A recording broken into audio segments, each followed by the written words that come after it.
A guten Chodesh to each and every one of you.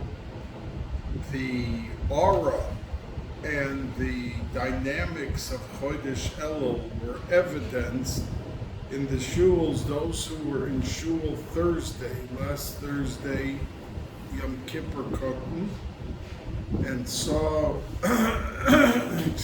with what reverence everybody was saying Yom Kippur Kotten,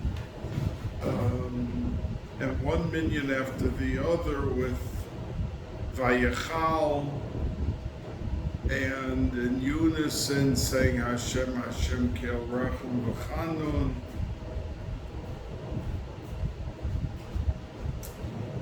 And we are now swept into the auspicious atmosphere of Chodesh Elul, which for the next 53 days through Simchas Torah, we are enveloped in awe and we are enveloped in Simcha. And that was the wish of Moshe Rabbeinu, not to end with Yom Kippur, the Chasima. And although the Chasima did happen on Yom Kippur, but it was not until Hoshana Rabbah that they were completely enveloped in an atmosphere of Simcha, that the final decree of what will happen for the upcoming year took place. And we, of course, hope that Klal Yisrael will have that power of what the Shunamis said to Elisha when he asked her that, I'm going to the Melech today, do you have anything to ask of the Melech? And she answered and said, and the Mefarshim say it was Rosh Hashanah, and when he was talking about the Melech, he meant the Melech Malchei Amlochim HaKodesh Baruch Hu. And he asked her if she wanted to ask for anything special, and she answered B'sochami Anochi Yosheves, which means, as the Zohar Kodesh says, that she put herself into the realm of everyone and didn't single herself out. So when we daven in Elul and in Rosh Hashanah, we have to set our sights to Klal Yisrael, and we have to work on aiming, and that the target should be the Shechina and Klal Yisrael for whatever we ask. And then we are included in the overall body of Klal Yisrael, and that's how we can be answered. Rather than singling ourselves out, that my son needs this, my daughter needs that, I need that, that puts the microscope on the person, and they begin to judge, do you deserve it or don't you deserve it? Now, this upcoming Shabbos is Parshas Shoftim, and Mefarshim say that Shoftim v'shoitrim titen l'cho. Why is it l'cho, not lochem?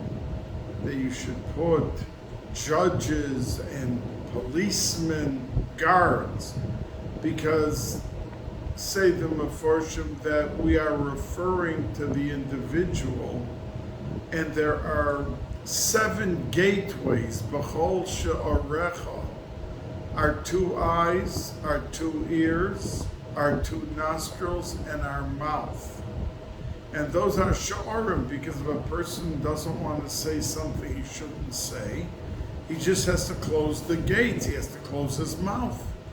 If he doesn't want to look at something that he shouldn't be looking at, he should close his eyes. So they're referred to as shiurim, as gateways, because they could protect the person from the inside and the outside, and to be able to deal within the framework of what Elul is all about, beginning with our eyesight, beginning with our mouths, what we say, what comes out of the mouth, and what comes into the mouth. So,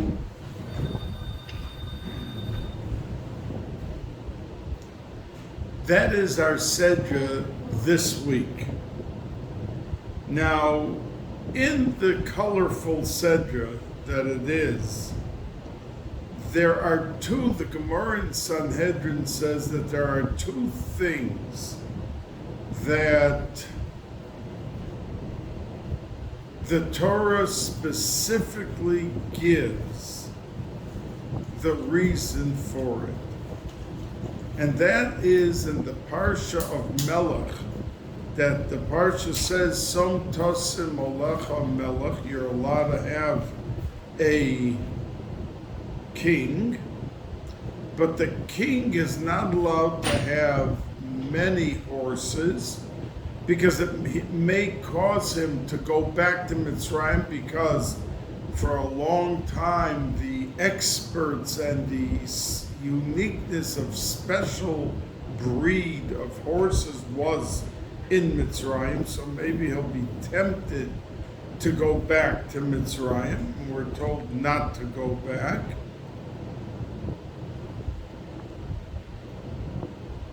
And the second thing was he was not to have many wives, and because it would cause him to go astray. Now we know that Shlomo Melech ignored the admonition of the Torah, and the Torah gave a reason that you shouldn't go back to Mitzrayim. I'm not going to go back to Mitzrayim. And he had hundreds of horses. And when it came to having women, he married 1,000 women. The Pasuk says that he said they will not cause me to go astray, and they did cause him in some areas to become defective. The reason the Mekubalim say that he married 1,000 women, even someone to marry 50 women, I mean, it seems like a tremendous baltaiva, but Shlomo HaMelech, we know that there were many holy sparks that fell in to women through the period of time, and it was through his kavana, when he was intimate with the wives, that he was pulling out all of those sparks. He wasn't the baltaiva, otherwise the Zohar HaKadosh says that he was so big that the moon and the sun, which the moon became smaller because it said you can't have two kings reigning, and therefore the moon was diminished. But at the time of Shlomo HaMelech, they were both the same size. And many other things, that he was so great that things were able to happen that didn't happen before him and didn't happen after him.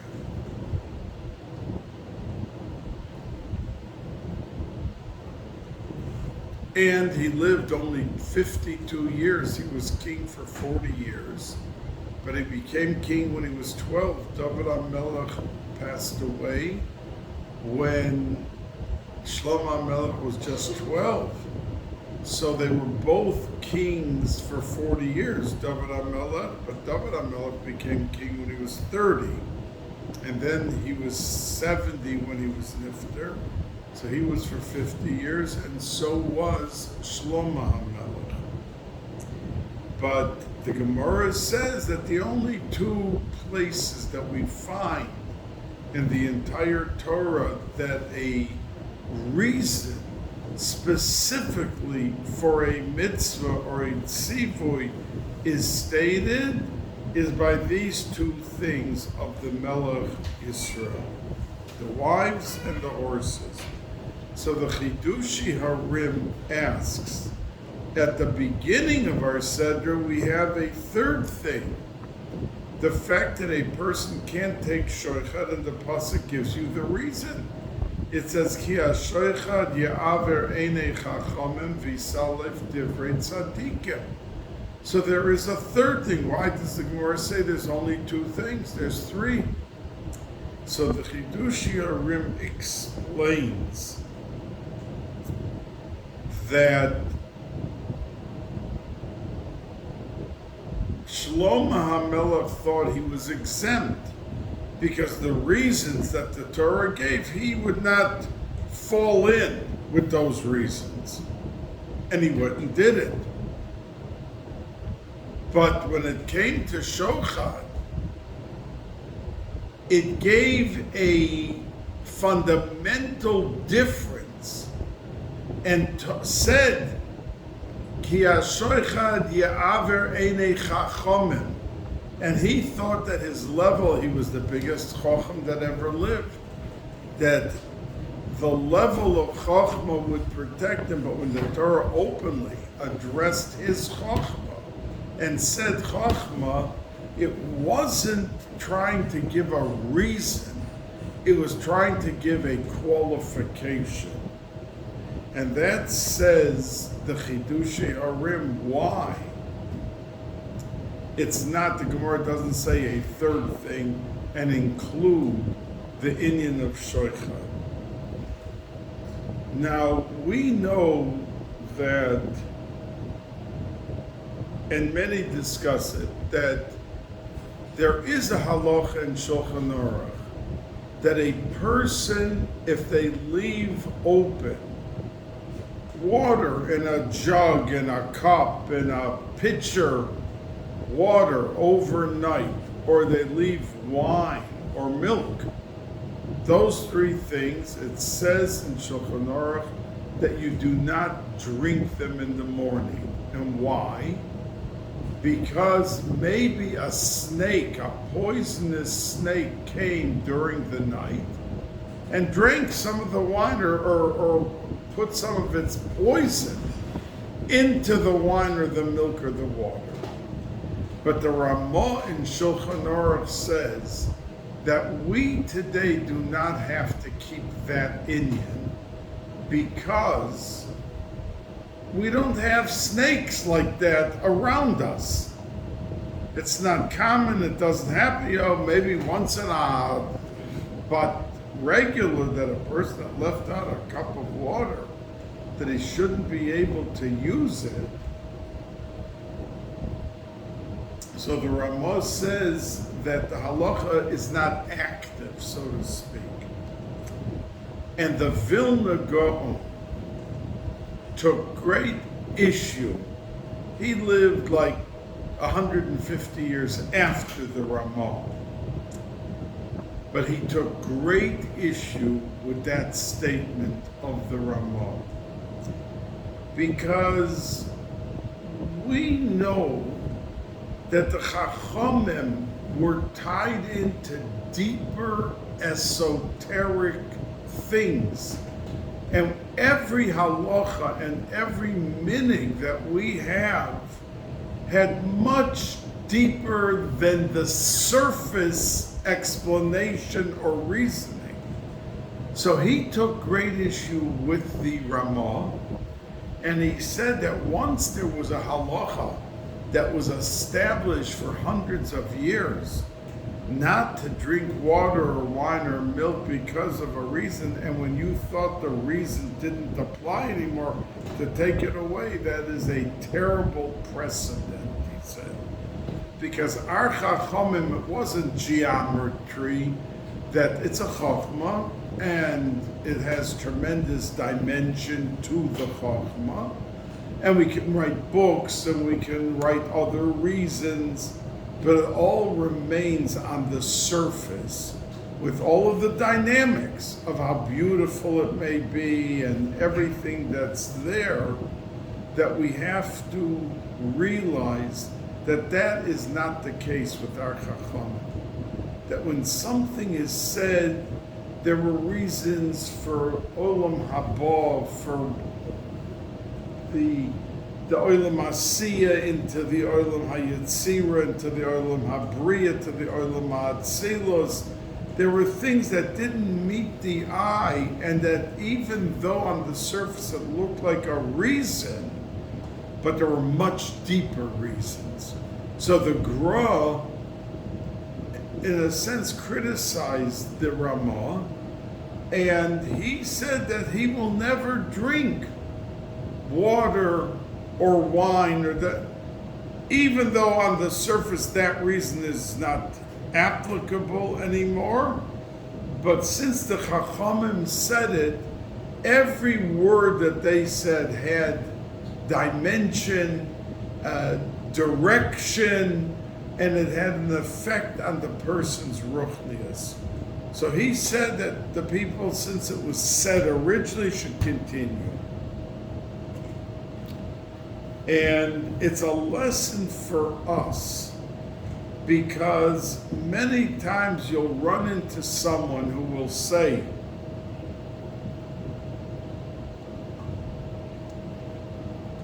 if not this, if not that, then really we don't have to do this, we don't have to do that. That's how the Reform and the Conservative fell in, because they took on face value whatever the halacha was, and they played with it.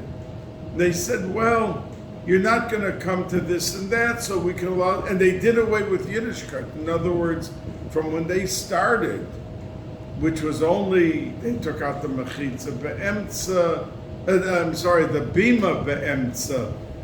They took that out, and they translated the Chumash into English. Within and of itself, we have plenty of Chumashim that are translated into English, no problem, to understand it better and to give a richness and a depth for the person reading to get into the realm of Chumash. But their reasoning was so out of whack because they ignored the Rabbanim, they ignored the Chachamim, and they just looked at the surface. And look where they ended up from the 2 or 3 things they started, that there was even a temple in 1860 in Texas that, as part of their constitution and bylaws of their temple, that you were not allowed to have a bris milah if you wanted to be a congregant in that temple on the 8th day. That means if you went with the 8th day, you had to resign your membership, and they didn't allow you into that temple. How cruel and how crazy and how far they went, that originally they said anything that's open in the Torah we'll keep. But today they're eating lobster and they're eating shrimp and they're eating all this stuff which is open in the Torah, that it's treif gomer, because once you start playing around with the divrei Chazal, we're in trouble. And that is what the Vilna Gaon said. Why anything, whether it looks like it's applicable or not, we continue to keep.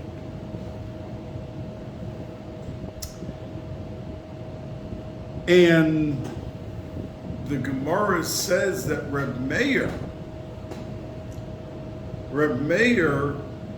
that in halacha we don't paskin like him, but in his gezeras, his edicts, we do. And the Gemara says, why didn't we paskin like him? He was like Shemeir Einei Chachamim b'halacha, that he was above and beyond the other Chachamim, because the Gemara says, Beferish v'lo yachlu Chachamim lamod l'sof daito. They couldn't fully understand the process of halacha, how Reb Meir went about it and how he did what he paskin. So therefore they don't paskin like him.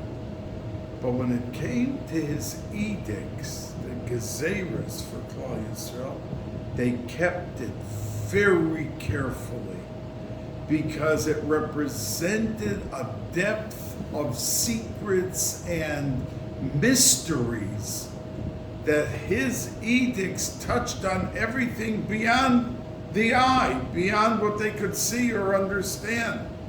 And it wasn't halacha l'maisa, it was certain things like a gezerah, like the water, or that any of those type things, that you take a thing that is completely kosher and asr it up. And the Chachamim were afraid to do away and deviate from his gezeros, because there was such depth to it that even if they didn't understand it, they knew that his reasoning was at the source, holy of holies, and able to supersede any comment that the Chachamim would say. So those gezeros, the edicts, he kept religiously and he kept fondly.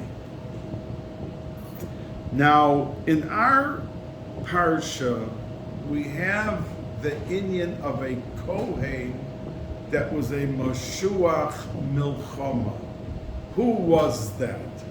There was a position given to a Kohen, and before Klal Yisrael went out to war, he got in front of them and he gave them a Musar speech. He told them first to say Kriya Shema, because that seeps into the heart, into the innermost sanctum of a human being. If you say it lishma, you say it properly, that it has a dynamic effect on all of your ruchnius and your Yiras Shamayim. So the Kohen Mashuach Milchama first told them to say Krishma, then he gave them a speech, and then he gave them reasons to go back home, that they did not have to participate in the war. And we know that this Kohen Mashuach Milchama had prominence in the Bais Hamikdash above any other Kohen. For instance, the Kohen Gadol, if he died and he had a son who wasn't as great as he was, but he was at least within the realm of being Erlich and a Talmud Chacham, and he didn't have to be the giant that his father was, he automatically had first choice. In other words, he was the one to become the next Kohen Gadol. And there were many things that the Kohen Mashuach Milchama had to keep, just like the Kohen Gadol who had to marry a girl who was never an almana and never a grusha. That means a regular Kohen was allowed to marry an almana, a widow, but not a grusha, not a divorcee. It's an Isser D'Oraisa for a Kohen to marry. The Kohen Gadol, though, could not marry a divorcee and not an almana. It had to be a girl who never was married. And that was the halacha for the Kohen Mashuach Milchama. The only exception in the inheritance hierarchy was the Kohen Mashuach Milchama, that it required someone to put, so to speak, the fear of God into the army. And that was a quality that if the son, if he died, didn't have, that was his whole purpose. And many of the Kohanim Mashuach Milchama never did anything. Because if there was no war, they just sat in their office. They didn't come out to speak. It wasn't like they participated in the daily activity of the Bais Hamikdash. So this Kohen Mashuach Milchama, and as a matter of fact, there was once a story of a Rav who died, and the Kehila wanted to take someone besides the son. Now the son was a Talmud Chacham. He wasn't as big as his father, but he was a dignified, outstanding personality. And the family went to the Chofetz Chaim. And they said, so the Chofetz Chaim said he wanted to hear from the Balabatim. So they, like a din Torah, they came and each explained their reason. The family says, the halacha, that if you have a rov or you have a shamus or you have a chazan and he dies, the first that goes is to a child. The first that it goes to. So the Chofetz Chaim paskin that the city did not have to take the son as the rov. And people were shocked because that's the halacha. He said, we are in wartime. It was before the war and there was so much assimilation with the communism and the socialism and the fascism, and all of this, that the Chofetz Chaim explained that it's time of war and you need someone who can stand up to all the maskilim and to all of these isms, fascism and socialism. And true, he's a nice person, an erlicha person, a Talmud Chacham, but he does not fit the role of being able to blaze the trail and dynamically address the problems of the day. And you can imagine if the Chofetz Chaim said that 80 years ago, you can imagine what today is. What kind of a fire we're in with all the assimilation. It says that Ezra, when he took the people back after Golus Bavel, that it took him 11 years till he separated. In 70 years, there was so much intermarriage that for him to separate and do what he had to do took him years. So that was for 70 years of Golus Bavel. Imagine the 2,000 years that we are now in, ending hopefully soon, that Klal Yisrael was in with the intermarriage and with the assimilation, with the this and with the that, what we've gone through, what kind of a mess is out there, and what a job Eliyahu Navi or whoever is going to do the job to bring Klal Yisrael back to the position and point of where they belong. But this Kohen Mashuach Milchama made an announcement after the Krishma and all the other things that anybody who just built a house and he didn't have an opportunity to dedicate and inaugurate the new house should go home. And he said the second thing, that somebody who planted a vineyard and didn't have a chance to begin reaping and using the fruits and go back home. And somebody who married a woman, that means erusin. We know that there's two separate ceremonies. There's erusin, which today we do both of them together under a chuppah, and we read the ksuba in between to make a differentiation. But at the time of the Gemara, that a person got married and had a halacha of a married woman, but they did not live in the same house, and it was 6 months or a year, more commonly a year, and then they had nisuin. We have the two brachos in the beginning, which is erusin, and then we, after the ksuba, say Bari Priya Gofen Chakol Bar Lechvodo Yotzer Ha'odam, all the 7 brachas, which is the nisuin. We do it together with a break of the ksuba. So anyone who just did erusin, he announced, go back home. You didn't have a chance to be with your wife, to be together as one family. And then he made a final statement that somebody who is a yorei verach levov, that if you are a person who is afraid go back home. We don't want somebody there who's going to scare the other people. You're going to sit there screaming and crying, and the people will say, wait a second, I mean, the guy, it's going to spread the fear. Go back home. Now, in the Gemara, there is a machlokes between Rabbi Akiva and Rabbi Yossi HaGlili. And Rabbi Akiva says, when the pasuk says that he said to them that somebody who was afraid, it means exactly what that says. That he saw a sword and he was out cold. He was afraid. That's what Rabbi Akiva says. Rabbi Yossi HaGlili disagrees. And he said that the first three reasons was not a reason not to go to war. That means if there's a 25-year-old young man, strong and capable, and there's war that everyone's going to, there's no reason that he shouldn't go.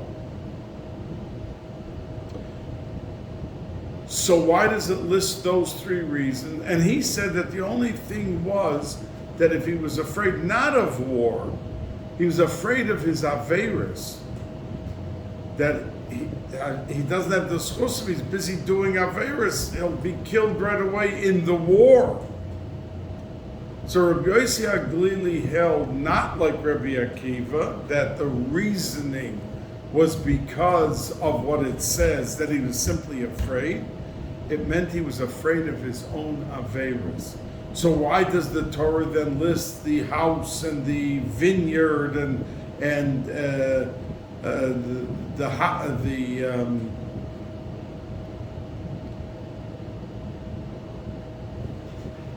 house, the vineyard, and the bonabayas, the lo chilalo? I just got done saying it. It shows that Arison, that he married a woman, he didn't live with her. So why does it say that? So Rabbi Yossi HaGlili says a very profound thing. And that is that if the reason was only, like Rabbi Akiva says, because he was like he says, that there was aveirus that he did. So if we sent him home, that means the whole Klal Yisrael would be looking, oh, there goes the Bal Aveira. And to protect the dignity of each and every Yid, there could have been 1,000 of the men who said, oh, for doing Aveirus, we have to go back home. We're not going to have the protection. We're not going to live through the war. We're going home. It was like a public announcement. So to protect the dignity, the Torah gave 3 other reasons. So if someone went back home, you didn't know what the reason was. Maybe he just built a house. Which the Meforshim interestingly discussed the psyche of a person. In other words, if you're going to be killed in war, what's the difference if you dedicated the house or you didn't? But a person who dedicates his life and gives it over to fight a war for Klal Yisrael that they had to do, we didn't want to put a burden on him that could eat away at him. And human nature is, I had to get an architect. It took a year with the plans, and then it took 3 years to build this house. And after all that, I'm going to give it over to somebody else. My wife will remarry, and somebody else is going to have the house that I toiled so. What's the difference? You're dead. But the difference is that the whole frame of mind of the person is so diluted and so washed away by this unseemingly characteristic. Somebody else shouldn't get the thing and that's a separate discussion than what we're talking about.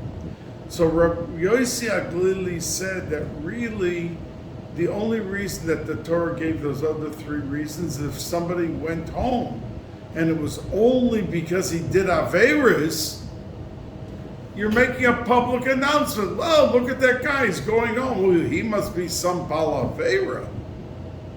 So we gave other reasons that maybe it's one of those reasons that he's going home. And we find indeed, so we find in the Gemara, in the Mishnah, that there's a difference of opinion of Shammai, Beis Shammai, and Beis Hillel in regard to the reasoning of and the grounds that a person may divorce his wife. According to Bais Shammai, it's ki matze ba ervas davar. She committed adultery, she was not faithful, she was not loyal. That is the only reason that a person could go and divorce his wife. Beis Hillel disagreed and said the opposite extreme. Even if she didn't know how to cook and she was spoiling the food of the way he liked it, that's grounds for divorce. Now we know that usually Beis Shammai is the stringent one, and Beis Hillel is the lenient one. And here Bais Hillel says even for a food that he doesn't like, he can go and divorce her. But the Mefarshim explain that's not the reason. If, according to Beis Shammai, the only ground is disloyalty, unfaithfulness, then if somebody got divorced, it's an announcement to the world that she was unfaithful, because that's the only grounds by Bais Shammai of why you can get divorced. She'll never be able to remarry. A person will say, oh, she got divorced? Oh, she was unfaithful? Who wants to marry her? So Bais Hillel came and said, even for the simplest reason you could divorce, it was to cover up for the person who was unfaithful, but it doesn't have to be an announcement to the world. Maybe the food was disgusting. Maybe there was another problem of reasoning, and it was to cover the embarrassment of somebody to be able to give him a second chance, to give the woman a second chance. And that the Mefarshim say, just like Rabbi Yehoshua Balkany says for our parsha Shoftim, that really those are not reasons that the Torah says, but the Torah implemented it so that no one could point the finger at the guy going home that he was a Bala Avera, because according to Rabbi Yehoshua Balkany, it had nothing to do with fear of the sword. It had to do with only the positioning of himself in the world of Avera. Now,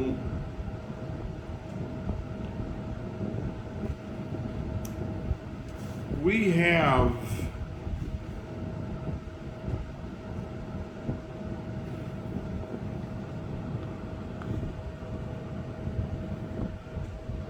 in the Parsha an inyan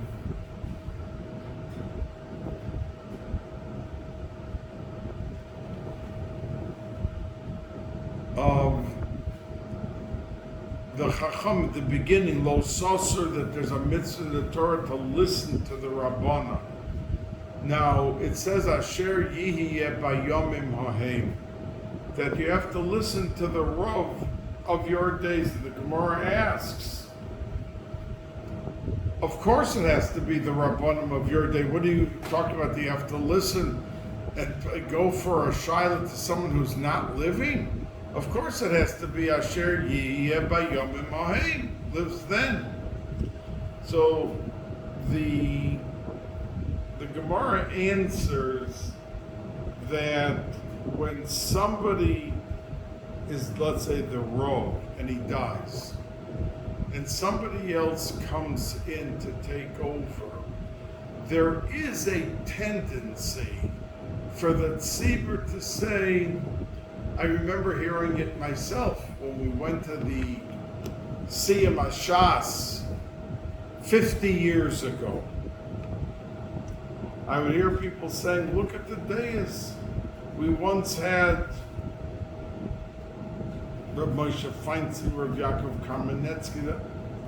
Who's in the dais today? The Rabbanim who were on the 6th level, the 6th row. Who are they?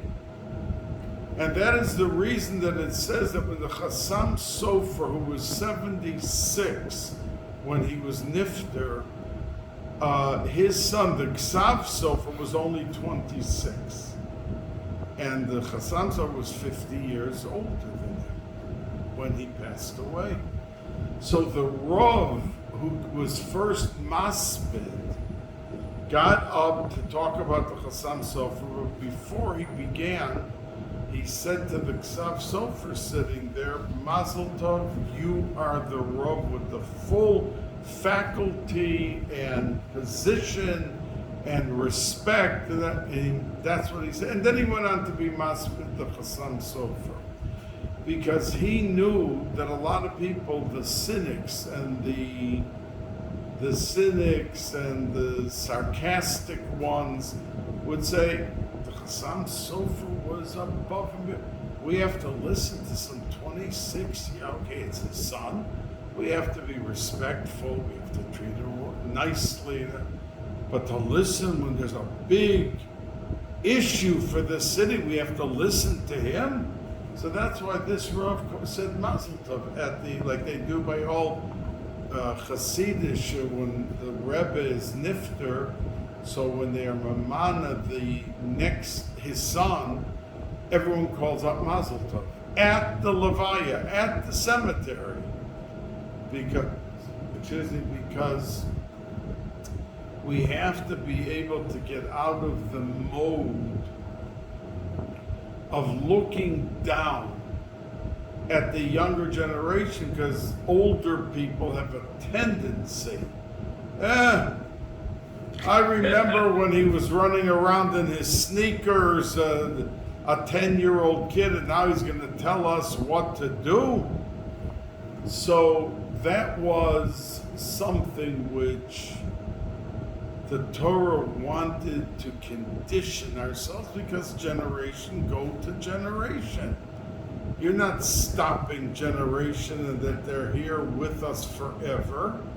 So there has to be the respect and the opinion and the attitude of following in a very, very strong way. Now, it says in the pasuk, Elav Tishma'un, that you have to listen to that person. And there was the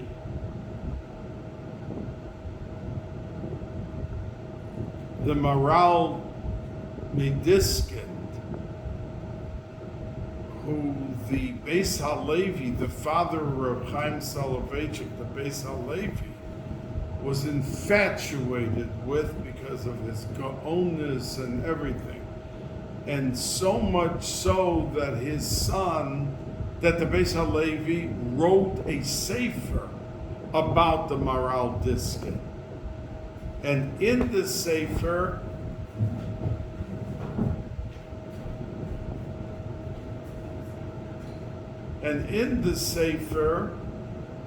he wrote Elav Tishma'un.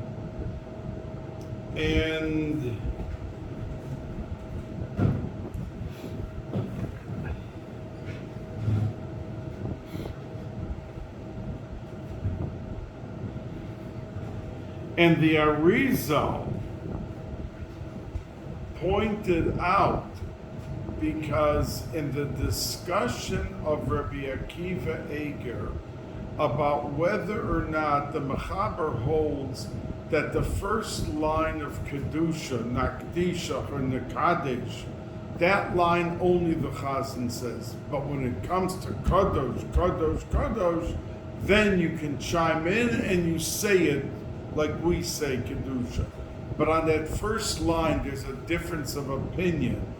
We, of course, paskin that. So there, Rabbi Akiva Eiger writes, Elav Tishma'un, that for all the Chachamim that disagree with the Mechaber, that we have to listen to them and say Nakdishach or Nekadesh.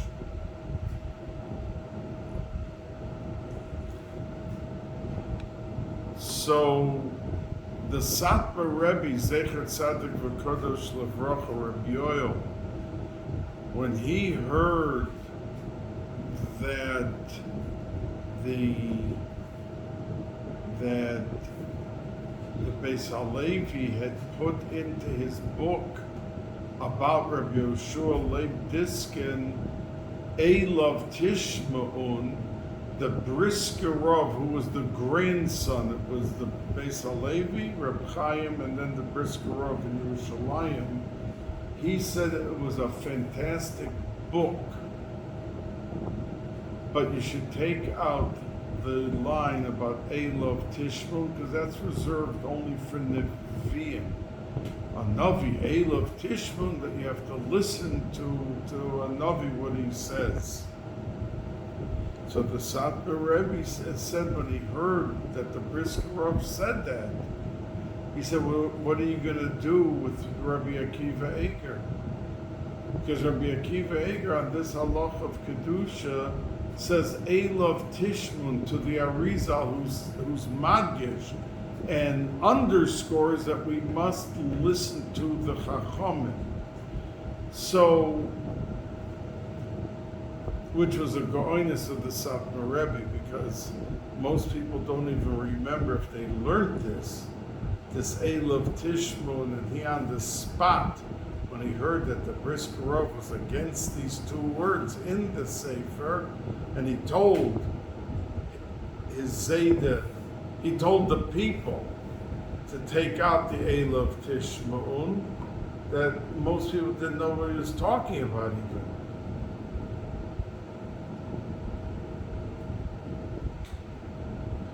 Now we have at the end of the Sedra a inyan of the Egla Arufa, which means they found a dead body between two cities. And it was so severe, it wasn't like today. Every day, 6 people killed, the next day another 9 people, like the life is not with the value.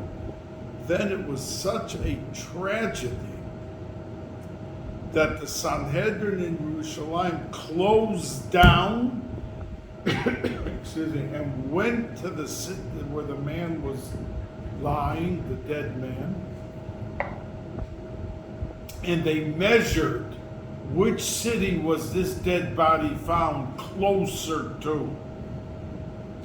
And the one that was closer had to say, Yadinu lo ra'inu lo shafchu es hadam hazeh. There was a whole ceremony, and they had to take a egla, a calf, and chop off the head. That was the kapara for the, it's in this week's Seder, Shoftim. So it was the sensitivity. The whole city had to come out and say, we didn't know he was leaving. We would have escorted him because he was alone. You look at the Gemara that discusses Egla Rufa, one life lost, all of the dramatics and the heaviness because of it. Now, the fact is that the Gemara in Yuma talks about this, and it tells a story that there were two people that wanted to do the avodah by the Mizbeach. And they were running. It was first come, first served till the Chachamim saw what's happening. It was like they were fighting to get there. It was terrible. So they made a system of gorillas that they had to pick a lot of when they would have their turn. They had to do that. But in the beginning it was terrible. So much so that the Gemara in Yuma tells that there were two Kohanim, and one Kohen was running faster than the other, and the other one saw that he's not going to make it there first, and he took out a knife and killed the other Kohen. And the Gemara says that the father of the Kohen that was killed came running in and said publicly, don't be so this is his son that was killed. Don't be so overwhelmed because Klal Yisrael needs a kapara, and my son will be the kapara for the whole Klal Yisrael. And then he made another statement. And he said that the knife, because the son wasn't dead yet, he was dying. So he said that the knife is not tamei, because it's only a knife that's in a dead body. And he made that statement to the people. So there was a question, who has to bring an Egla Arufa, because there was no Egla Arufa ever brought in Yerushalayim. And here's a dead body, and who was the guilty one? It's all one Bais Yaakov. And the Gemara in Yuma talks about this question of who and what and how do they handle this situation. So the Gemara then strikingly asks a question. Iboyalahu. They asked a question. Was the father of this boy like numb? And that's out of grief. He was talking about not his son. He was saying his son is a kapara for the whole Klal Yisrael, and that don't worry about the knife. I mean, who are you? Your son was just stabbed to death, or almost to death, and he died. This is what you're worried about, the knife? So the Gemara asked that question. Like, why would a father deal with that in such a moment? Was it that he was grief struck, or was it that he was so from that he was above and beyond? And the Gemara discusses this shiur. So Reb Chaim Shmuel Levitz, Zecher Tzadik L'Vrach, the Mir Rosh Yeshiva, said that really the question is out of order. But it wasn't out of order, because it was a message of a lesson to us. That when people do things, they have to evaluate and introspect why they did it. Was it out overzealousness? Was it out of kanos? Was it out of wanting to act like the most religious and to cast himself, that people should see that he's doing this, he's doing that, and he's a pretty good guy, he just gave a tzedekah, and he just did that. He's looking for the pat on the back, the fame, the honor, or is there truth to his action? And says Reb Chaim Shmuel Levitz that a person has to, every day of his life, ask that question. Why, truthfully and honestly, am I doing what I am doing? saying what I am saying? Is it this? And I have to improve myself because I'm doing it for the wrong reasons? Or is there a purity and justification and under the umbrella of doing the right thing and acting in the right way? And that's why the Gemara comes that a father should have been so distraught. He was worried about the knife if it was tamei or dar. He was worried about the kapara for Klal Yisrael. It's his son. His son's lying there after being stabbed and he's dying. Why did he come out with those two statements, says Rabbi? And that's the reason that the Gemara posed these questions. I hope that in Chodesh Elul we should have the dynamics of tshuva, and we should do it b'simcha, so it should be everlasting, and we should be able to come into a new year with a Shana Tova Umesuka. Good night, and thank you for joining us.